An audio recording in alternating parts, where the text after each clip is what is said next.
जय हिंद दोस्तों, आप सभी का एफडी क्लासेस में स्वागत है।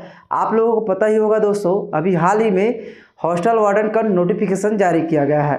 उसमें कंप्यूटर से संबंधित 30 क्वेश्चन एग्जाम में पूछे जाएंगे। इसलिए दोस्तों हम लोग कंप्यूटर से संबंधित केवल एमसीक्यूज करेंगे।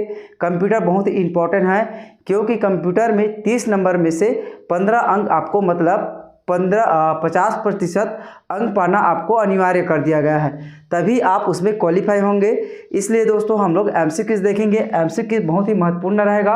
आप लोग बुक से पढ़िएगा और एमसीक्यूज लगाइएगा। पढ़ने के बाद ही एमसीक्यूज लगाएंगे, तभी आपको इसका फ़ायदा मिलेगा और आपको लंबे समय तक याद रहेगा। ठीक है, तो चलिए पहला क्वेश्चन देखते हैं दोस्तों। इंपॉर्टेंट क्या रहेगा इसमें, याद रखेंगे यह एमसीक्यूज है। एमसीक्यूज में आपको लगाना है, आप कमेंट करते जाएंगे। पहला क्वेश्चन देखिए, इसमें क्या है। पहला क्वेश्चन है दोस्तों, एडवेक की फुल फॉर्म क्या है। ये पहला क्वेश्चन है, एडवेक की फुल फॉर्म क्या है। दोस्तों एग्जाम में आपने देखा ही होगा कि फुल फॉर्म से संबंधित भी एग्जाम में क्वेश्चन पूछे जाते हैं, इसलिए याद रखेंगे एडवेक की फुल फॉर्म क्या है। तो इसका सही आंसर क्या होगा दोस्तों, कमेंट करेंगे। चलिए बताइए इनका सही आंसर क्या होगा। इनका सही आंसर होगा दोस्तों इलेक्ट्रॉनिक, याद रखेंगे electronic discrete variable automatic computer. इनका सही ऑप्शन क्या हो जाएगा, बी इनका करेक्ट आंसर है। ठीक है दोस्तों, याद रखेंगे, वेरी इंपॉर्टेंट है। फुल फॉर्म से भी संबंधित क्वेश्चन पूछे जाते हैं। हम लोग दोस्तों इस सीरीज में 5000 क्वेश्चन देखेंगे। एमसीक्यू के माध्यम से केवल 5000 क्वेश्चन देखेंगे।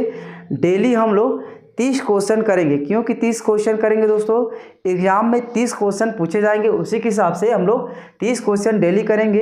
एग्जाम अभी लगभग 3 से 4 महीने या 5 महीने भी लग सकता है इसके एग्जाम में, तो इसलिए दोस्तों डेली हम लोग 30 क्वेश्चन करेंगे, तो लगभग 5000 क्वेश्चन एमसीक्यू के माध्यम से कंप्लीट हो जाएगा। ठीक है, याद रखेंगे, वेरी इंपॉर्टेंट रहेगा। हम लोग 5000 क्वेश्चन देखेंगे, जिनमें इंपॉर्टेंट क्वेश्चन रहेगा, टॉपिक वाइज भी देखेंगे। आज का क्लास पूरा हिस्ट्री से संबंधित क्वेश्चन रहेगा। चलिए नेक्स्ट क्वेश्चन क्या है दोस्तों, अगला क्वेश्चन है दोस्तों इसके बाद देखिए, पहला कमर्शियल कंप्यूटर कौन सा था। ये क्वेश्चन एग्जाम में पूछा गया क्वेश्चन है, याद रखेंगे क्या है, पहला कमर्शियल कंप्यूटर कौन सा था। ये क्वेश्चन इंपॉर्टेंट है, याद रखेंगे। फेराती कौन सा दोस्तों, याद रखेंगे पहला ऑप्शन फेराती मार्क 1। कौन सा, फेराती मार्क 1 पहला कमर्शियल कंप्यूटर है। ठीक है दोस्तों, याद रखेंगे, इंपॉर्टेंट क्वेश्चन है। साथ ही याद रखेंगे दोस्तों इनसे मैनचेस्टर के विश्वविद्यालय में इसे 1951 में, कब 1951 में स्थापित किया गया। साथ ही याद रखना है दोस्तों मैनचेस्टर कहाँ है, याद रखेंगे मैनचेस्टर कहाँ है, तो इंग्लैंड में। ठीक है, इंग्लैंड में है जो पहले इसे स्थापित किया गया। याद रखेंगे, मैनचेस्टर से भी क्वेश्चन पूछे जा सकते हैं कि यह सर कहाँ है करके, तो याद रखेंगे। ठीक है, इंग्लैंड में स्थित है।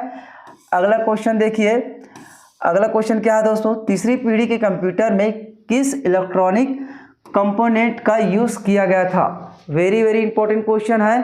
तीसरी पीढ़ी के कंप्यूटर में किस इलेक्ट्रॉनिक कंपोनेंट का यूज़ किया गया था। इस क्वेश्चन को एग्जाम में भी पूछा गया है और रिपीट भी हुआ है, तो याद रखेंगे इंटीग्रेटेड सर्किट। ठीक है, कौन सा दोस्तों तीसरी पीढ़ी में यूज़ किया गया, इंटीग्रेटेड सर्किट का उपयोग किया गया है। ठीक, याद रखेंगे। इसके साथ ही पहले पीढ़ी में दोस्तों याद रखेंगे, पहले पीढ़ी में वैक्यूम ट्यूब का प्रयोग किया गया। साथ ही दूसरे पीढ़ी में दोस्तों ट्रांजिस्टर, याद करते जाएंगे, वेरी इंपॉर्टेंट है, लाइन से याद रखेंगे। पहले पीढ़ी में किसका, वैक्यूम ट्यूब का, दूसरे पीढ़ी में ट्रांजिस्टर का, और तीसरे पीढ़ी में दोस्तों वैक्यूम ट्यूब का प्रयोग किया गया। और चौथा पीढ़ी, याद रखेंगे, चौथा पीढ़ी में दोस्तों VLSI इसका उपयोग किया गया, मतलब वेरी लार्ज स्केल इंटीग्रेटर। ठीक है, इसका उपयोग किया गया, याद रखना है। चौथे पीढ़ी में इन चारों को याद रखेंगे, वेरी वेरी इंपॉर्टेंट है। सही जोड़ी से संबंधित भी क्वेश्चन पूछे जाते हैं इससे, और साथ ही डायरेक्ट क्वेश्चन पूछे जाते हैं। एक ऑप्शन में, एक क्वेश्चन में आपको 4 क्वेश्चन मिल रहा है दोस्तों, चारों को याद रखेंगे। ठीक है, इसी तरह याद करेंगे तो लंबे समय तक याद रहेगा। चलिए आगे बढ़ते हैं। अगला क्वेश्चन क्या रहेगा दोस्तों, इसके बाद देखिए चौथी पीढ़ी के कंप्यूटर में कौन से इलेक्ट्रॉनिक कंपोनेंट का यूज़ किया गया। जस्ट हमने इसके बारे में अभी चर्चा की है।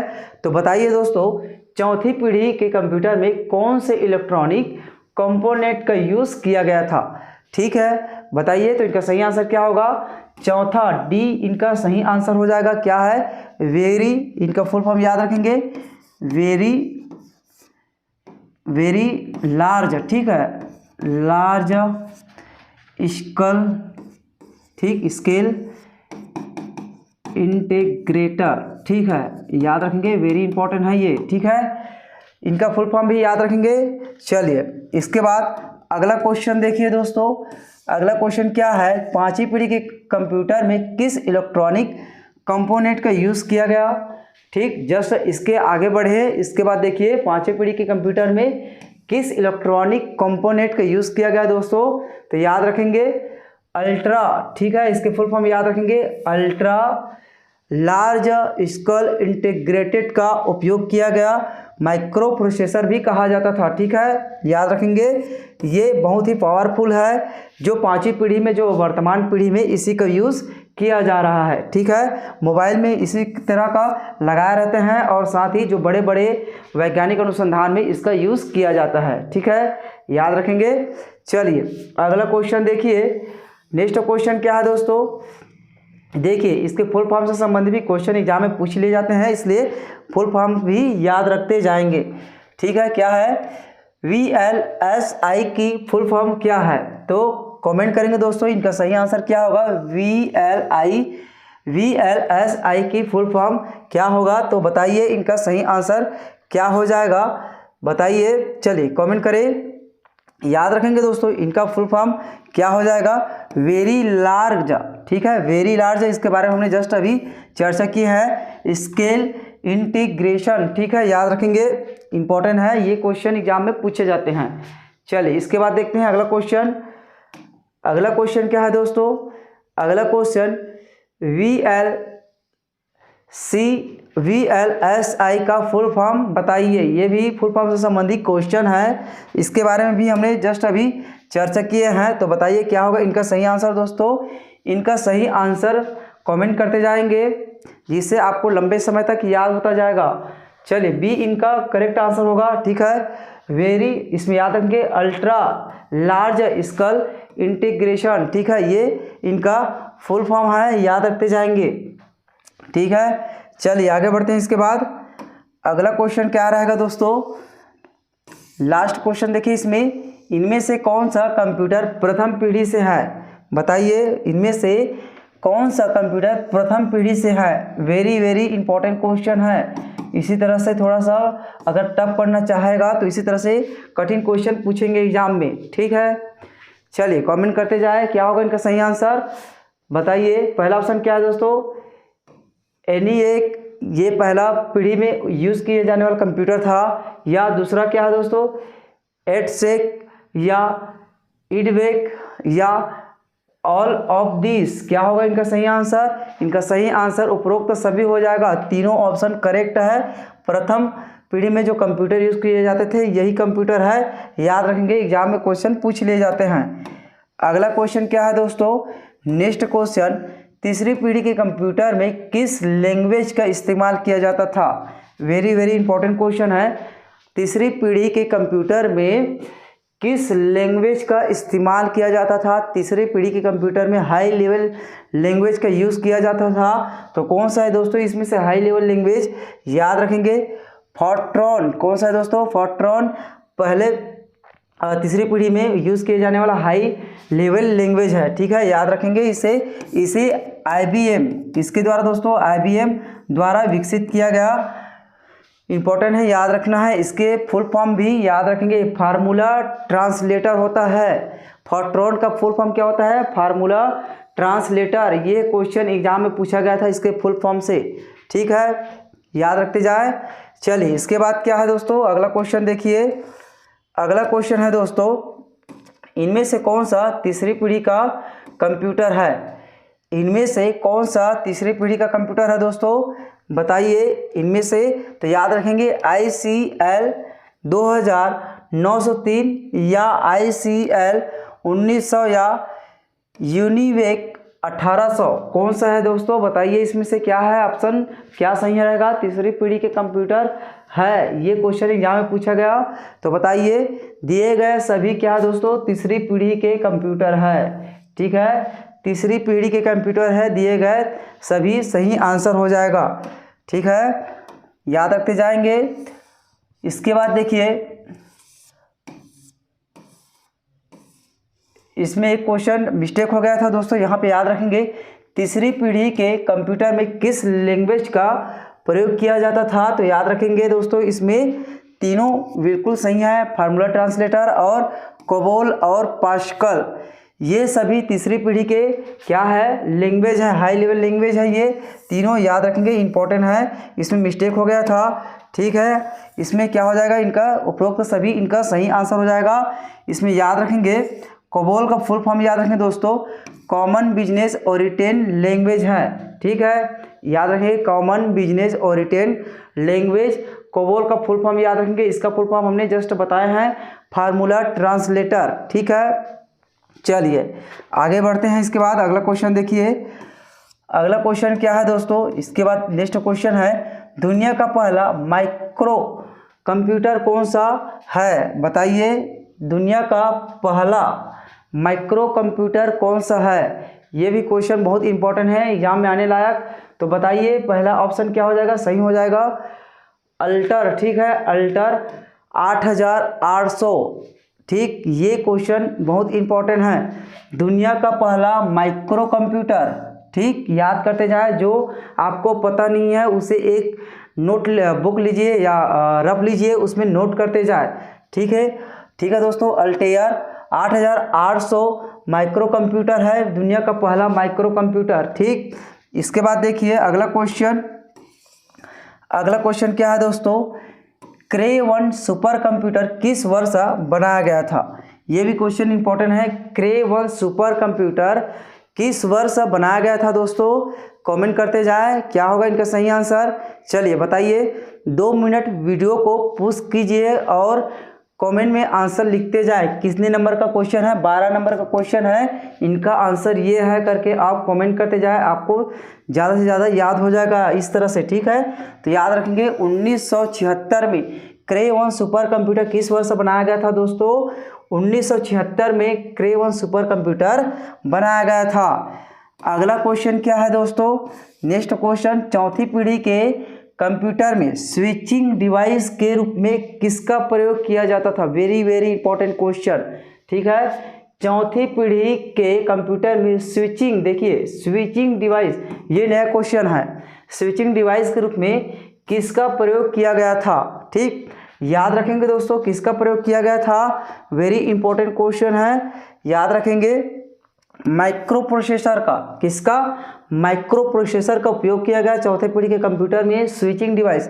इस पॉइंट को याद रखेंगे क्योंकि एग्जाम में आधा इंग्लिश आधा हिंदी के रूप में क्वेश्चन पूछे जाते हैं। ठीक है, इसी तरह से हिंदी में ऑप्शन दिया जाएगा, ऑप्शन में क्वेश्चन पूछे जाएगा हिंदी में, और ऑप्शन आपको इंग्लिश में मिलेगा, कभी इंग्लिश कभी हिंदी दोनों मिक्स रहता है। ठीक है, कंप्यूटर से संबंधित क्वेश्चन में।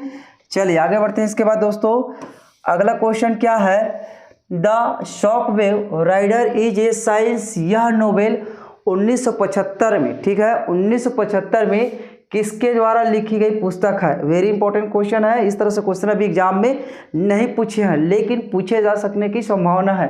ठीक है, तो बताइए the shockwave rider is a science fiction, यह नोवेल 1975 में किसके द्वारा लिखी गई थी, बताइए। तो क्या होगा दोस्तों, जॉन ब्रूनर। ठीक है, कौन, जॉन ब्रूनर द्वारा यह पुस्तक लिखी गई थी। आप इसे रफ कॉपी में नोट कर लीजिए और इसे याद कर लेना। ठीक है दोस्तों, चलिए आगे बढ़े। आपको जितने भी क्वेश्चन में डाउट रहेगा दोस्तों कमेंट करेंगे, हम उसका आंसर बिल्कुल आपको कमेंट के माध्यम से देंगे या वीडियो में बता देंगे। लगातार हमारा क्लास चलेगा। ठीक है, हॉस्टल वार्डन और शिक्षक में भी इसमें क्वेश्चन पूछे जाते हैं, सहायक शिक्षक में भी कंप्यूटर से 10 नंबर का क्वेश्चन पूछे जाते हैं। चलिए 15 नंबर का क्वेश्चन देखिए, यूनिवेक की फुल फॉर्म क्या है। ठीक है, चलिए बताइए यूनिवेक की फुल फॉर्म क्या होगा दोस्तों, कमेंट करते जाए, इनका सही आंसर क्या हो जाएगा। ठीक है, वेरी वेरी इजी है, लेकिन बताइए क्या होगा इनका सही आंसर? Universal automatic computer. क्या होगा इनका सही आंसर? यूनिवेक का फुल फॉर्म क्या होगा? यूनिवर्सल ऑटोमेटिक कंप्यूटर इनका फुल फॉर्म है दोस्तों, याद रखेंगे। चलिए अगला क्वेश्चन देखें। 1930 में पहला इलेक्ट्रॉनिक डिवाइस कंप्यूटर किसने बनाया था? यह भी क्वेश्चन बहुत इंपॉर्टेंट है। 1930 में पहला इलेक्ट्रॉनिक डिजिटल, यहाँ पे देखिए पहला इलेक्ट्रॉनिक डिजिटल कंप्यूटर किसने बनाया था, ये क्वेश्चन है। ठीक है, तो बताइए क्या होगा? इनमें 4 ऑप्शन दिए गए हैं। ठीक है, बताइए। जॉन विंसेंट एंडरसॉन या चार्ल्स बेबेज या एलन ट्यूरिंग या लेडी एडा, ये क्या है? बताइए क्या होगा दोस्तों? पहला इलेक्ट्रॉनिक डिजिटल कंप्यूटर किसके द्वारा विकसित किया गया था? तो याद रखेंगे दोस्तों इसे जॉन विंसेंट एंडरसॉन और क्लिफोर्ड बेरी। ठीक है, क्लिफोर्ड बेरी दोनों ने इसे 1930 में विकसित किया गया था, पहला डिजिटल कंप्यूटर। ठीक है, ये इनका सही आंसर हो जाएगा पहला। ठीक है, चलिए अगला क्वेश्चन है दोस्तों। नेक्स्ट क्वेश्चन क्या है? 1937 में मार्क 1 कंप्यूटर किसके द्वारा बनाया गया था? ये भी इंपॉर्टेंट क्वेश्चन है, मार्क 1 से कई बार एग्जाम में क्वेश्चन पूछे गए हैं। 1937 में मार्क 1 कंप्यूटर किसके द्वारा विकसित किया गया या बनाया गया था? अच्छा क्वेश्चन है ये भी। तो बताइए क्या होगा दोस्तों इनका सही आंसर? कमेंट करेंगे इनका सही आंसर क्या हो जाएगा, बताइए इनका सही आंसर। देखिए इनका सही आंसर क्या है? हार्वर्ड एच एकेन। ठीक है, कौन है? हार्वर्ड एच एकेन है, जिसने 1937 में मार्क 1 कंप्यूटर विकसित किया गया था या बनाया गया था। याद रखेंगे, इंपॉर्टेंट क्वेश्चन है ये भी। ठीक है, एमपी क्वेश्चन है। चलिए आगे बढ़ते हैं। इसके बाद दोस्तों नेक्स्ट क्वेश्चन, फॉर्ट्रेन लैंग्वेज को IBM कंपनी ने किस वर्ष खोजा गया या बनाया गया? ये भी क्वेश्चन इंपॉर्टेंट है, जस्ट हमने इसके बारे में अभी बताया है। बताइए फॉर्ट्रेन लैंग्वेज मतलब फार्मूला ट्रांसलेटर लैंग्वेज को IBM कंपनी ने किस वर्ष बनाया या खोजा गया था? ठीक है, तो बताइए इनका सही आंसर क्या हो जाएगा? 1957 में। कब दोस्तों? 1957 में फार्मूला ट्रांसलेटर लैंग्वेज को IBM द्वारा बनाया गया था। ठीक है, चलिए समझ आ रहा है दोस्तों। अगला क्वेश्चन देखिए, प्रोलॉग लैंग्वेज किस वर्ष बनाई गई थी? ठीक, किस वर्ष बनाया गया था दोस्तों? तो बताइए प्रोलॉग लैंग्वेज किस वर्ष बनाया गया था? तो इनका सही आंसर क्या हो जाएगा? 1972 में। कब? 1972 में। सी ऑप्शन बिल्कुल करेक्ट हो जाएगा। ठीक है दोस्तों, इसका फुल फॉर्म याद रखेंगे, प्रोग्रामेबल। ठीक है, प्रोग्रामिंग माफ कीजिएगा, प्रोग्रामिंग इन लॉजिक। ठीक, इनका फुल फॉर्म है ये, इससे भी क्वेश्चन एग्जाम में पूछे जाते हैं, प्रोग्रामिंग इन लैंग्वेज लॉजिक। ठीक है, इनका फुल फॉर्म है। चलिए अगला क्वेश्चन देखिए। अगला क्वेश्चन क्या है दोस्तों? एनी एक की फुल फॉर्म बताइए। ये भी क्वेश्चन इंपॉर्टेंट है। चलिए बताइए इनका फुल फॉर्म क्या हो जाएगा? एनी एक की फुल फॉर्म क्या होगा? तो बताइए दोस्तों इनका फुल फॉर्म क्या हो जाएगा? चलिए कमेंट करें इनका फुल फॉर्म क्या होगा, कमेंट करते जाए। क्या हो जाएगा इनका फुल फॉर्म? याद रखेंगे दोस्तों, इसका फुल फॉर्म बी इनका करेक्ट आंसर है, electronic numerical integrator and calculator. Computer नहीं है, इसमें कैलकुलेटर है। ठीक है, इस लास्ट से कई बार धोखा खा जाते हैं, याद रखेंगे ये कंप्यूटर ना होकर क्या है दोस्तों? कैलकुलेटर है। ठीक है, चलिए अगला क्वेश्चन देखेंगे। इसके बाद अगला क्वेश्चन क्या है दोस्तों? भारत का पहला कंप्यूटर जो इलेक्ट्रॉनिक कॉरपोरेशन ऑफ इंडिया के द्वारा बनाया गया। ये बहुत इंपॉर्टेंट क्वेश्चन है, एग्जाम में अक्सर इस तरह से क्वेश्चन पूछे जाते हैं। भारत का पहला कंप्यूटर जो इलेक्ट्रॉनिक कॉरपोरेशन ऑफ इंडिया द्वारा बनाया गया था। चलिए कमेंट करें इसका सही आंसर क्या हो जाएगा, बताइए इनका सही आंसर क्या होगा दोस्तों? तो इनका सही आंसर हो जाएगा दोस्तों सिद्धार्थ। ठीक है, कौन सा? सिद्धार्थ है भारत का पहला कंप्यूटर जो इलेक्ट्रॉनिक कॉरपोरेशन ऑफ इंडिया द्वारा क्या किया गया था? बनाया गया था। ठीक है, याद रखेंगे दोस्तों, इसे कब 1955 में इसे बनाया गया, कब 1955 में। साथ ही दोस्तों याद रखेंगे इसे बेंगलुरु में, इसे बेंगलुरु के जो मुख्य डाक खाना है वहाँ इसे 1986 में, कब 1986 में इसे स्थापित किया गया। इससे कई बार एग्जाम में क्वेश्चन पूछे गए हैं, कब स्थापित किया गया, कहाँ स्थापित किया गया। तो याद रखेंगे बेंगलुरु में, बेंगलुरु के डाक खाना में इसे स्थापित किया गया 1986 में सिद्धार्थ को। और साथ ही याद रखेंगे इसमें परब, ठीक है, परब को सीडैक, यहाँ पे लिखा है कंपनी का नाम सीडैक, पुणे द्वारा विकसित किया गया था, ठीक है। परब को याद रखेंगे सीडैक द्वारा पुणे में इसे विकसित किया गया था। ये भी क्वेश्चन इंपॉर्टेंट है। चलिए नेक्स्ट क्वेश्चन देखिए, अगला क्वेश्चन क्या है, भारत की पहली राजनीतिक पार्टी कौन सी है जिसने खुद की वेबसाइट बनाई है। ये भी क्वेश्चन इंपॉर्टेंट है।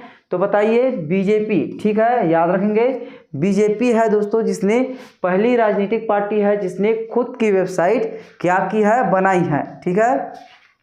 इंपॉर्टेंट है, ये इंपॉर्टेंट लगा इसलिए आप लोगों को मैं इसमें शेयर कर रहा हूँ। चलिए आगे देखिए, अनुपम सुपर कंप्यूटर क्या है दोस्तों, अनुपम सुपर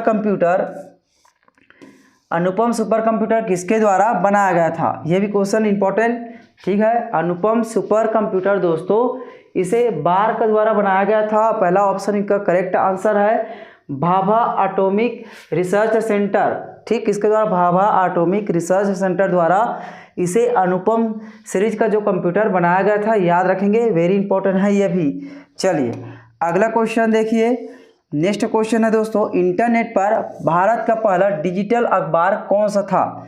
ये भी क्वेश्चन इंपॉर्टेंट है, पूछा नहीं गया क्वेश्चन है इसलिए इंपॉर्टेंट है, ठीक है, याद रखना है। इंटरनेट पर भारत का पहला डिजिटल अखबार कौन सा था, ठीक। तो याद रखेंगे दोस्तों इसमें द हिंदू, कौन सा है दोस्तों, द हिंदू इंटरनेट पर डिजिटल अखबार उपलब्ध कराने वाला कौन सा है, पहला द हिंदू, ठीक है, द हिंदू है। इसके बाद देखिए अगला question, next question, punch card किस वर्ष बनाए गए थे। वेरी वेरी इंपॉर्टेंट क्वेश्चन, इसे भी आप नोट कर लीजिए, ठीक है। पंच कार्ड किस वर्ष बनाए गए थे, ठीक, आपने इसके बारे में कई बार पढ़ा होगा दोस्तों। तो याद रखना है 1801 में पंच कार्ड को बनाया गया था। 1800 कब, 1801 पंच कार्ड को विकसित किया गया, ठीक है, इंपॉर्टेंट रहेगा। चलिए अगला क्वेश्चन है दोस्तों, इसके बाद भारत ने अपना पहला कंप्यूटर, देखिए वेरी इंपॉर्टेंट क्वेश्चन है ये भी, भारत ने अपना पहला कंप्यूटर HEC 2M कब खरीदा, जो कोलकाता में सांख्यिकी जो वहाँ संस्थान है वहाँ स्थापित किया गया, जिसकी लागत कितना है दोस्तों, 10 लाख रुपए थी। इसे कब खरीदा गया, तो बताइए इसे कब खरीदा गया दोस्तों। याद रखना है दोस्तों इसे 1956 में, कब, 1956 में, पहला इनका सही आंसर हो जाएगा। 1956 में इसे खरीदा गया और कोलकाता की जो सांख्यिकी संस्थान है वहाँ क्या किया गया, इसे स्थापित किया गया, ठीक है। चलिए अगला क्वेश्चन देखिए, नेक्स्ट क्वेश्चन रहेगा दोस्तों, पर्सनल कंप्यूटर पर पहली पुस्तक किसने लिखी थी। इसमें आज का सीरीज में थोड़ा सा इतिहास है, बुक है, थोड़ा फुल फॉर्म है और थोड़ा जो सन से संबंधित क्वेश्चन है, कब स्थापित किया, कब बनाया गया, थोड़ा सा इतिहास से संबंधित क्वेश्चन रहेगा दोस्तों। इसमें पर्सनल कंप्यूटर पर पहली पुस्तक किसने लिखी थी, ये भी क्वेश्चन इंपॉर्टेंट है। तो याद रखेंगे टेड नील्सन, कौन है, टेड नील्सन द्वारा लिखी गई पहली पुस्तक, पर्सनल कंप्यूटर पर पहली पुस्तक लिखी गई थी। चलिए आगे बढ़ते हैं दोस्तों, अगला क्वेश्चन क्या है, कंप्यूटर पर लिखी गई पहली मैगजीन कौन थी। याद रखेंगे इसके बाद आने वाले जो क्लास है उसमें महत्वपूर्ण कंप्यूटर से संबंधित क्वेश्चन रहेगा, बहुत ही महत्वपूर्ण 5000 MCQs रहेगा दोस्तों, जिसमें इंपॉर्टेंट क्वेश्चन डिस्कस करेंगे, ठीक है। देखिए कंप्यूटर पर लिखी गई पहली मैगजीन कौन सी थी, तो याद रखना है दोस्तों कौन सा है, कंप्यूटर एंड ऑटोमेशन, कौन सा, पहला ऑप्शन करेक्ट आंसर है कंप्यूटर एंड ऑटोमेशन, ये कंप्यूटर पर लिखी गई पहली मैगजीन थी, ठीक है। अगला क्वेश्चन देखिए, नेक्स्ट क्वेश्चन क्या है दोस्तों, दुनिया का पहला नेटवर्क कौन सा था। वेरी इंपॉर्टेंट क्वेश्चन, दुनिया का पहला नेटवर्क कौन सा था? तो याद रखना है दोस्तों, ARPANET कौन सा है? दुनिया का पहला नेटवर्क का आपने कई बार पढ़े होंगे और याद भी आप लोगों को होगा ही। ठीक है, कौन सा है? ARPANET। दुनिया का पहला नेटवर्क कौन सा है दोस्तों? ARPANET। चलिए नेक्स्ट क्वेश्चन देखिए, पहला ईमेल किसके द्वारा भेजा गया था? पहला ईमेल किसके द्वारा भेजा गया था? ठीक है, कमेंट करें क्या होगा इनका सही आंसर। दोस्तों इनका सही आंसर क्या हो जाएगा? रे टॉमलिंसन। कौन सा है? रे टॉमलिंसन है दोस्तों, जिसके द्वारा पहला ईमेल भेजा गया था। इंपॉर्टेंट है, रे टॉमलिंसन नाम याद रखना है आपको, रे टॉमलिंसन। ठीक है, चलिए अगला क्वेश्चन देखिए। अगला क्वेश्चन क्या है? डिफरेंस इंजन और एनालिटिकल इंजन को किसके द्वारा बनाया गया था? ये क्वेश्चन बहुत इंपॉर्टेंट है, दोनों का सन भी याद रखेंगे। डिफरेंस इंजन को 1822, ठीक है दोस्तों, 1822 में इसे क्या किया गया? विकसित किया गया। इसके बाद एनालिटिकल इंजन को दोस्तों 1842 में इसे विकसित किया गया। दोनों में 20 वर्ष का अंतर है, याद रखना है। ठीक है, दोनों में 20 वर्ष का अंतर है, 1822 और 1842 में इसे विकसित किया गया। किसके द्वारा? चार्ल्स बेबेज द्वारा इसे क्या किया गया? विकसित किया गया है। ठीक है, चलिए आज के वीडियो में इतना ही देखेंगे दोस्तों। 31 क्वेश्चन देखे हैं, आने वाले वीडियो में 30 क्वेश्चन या 40 क्वेश्चन भी देख सकते हैं। हमें 5000 का सीरीज चलाना है दोस्तों। आपके एग्ज़ाम तक हम लोग 5000 का सीरीज कंप्लीट कर लेंगे, क्योंकि अभी एग्ज़ाम 3 से 4 महीने लग जाएगा। ठीक है, चलिए मिलते हैं अगले वीडियो में। जय हिंद, जय छत्तीसगढ़।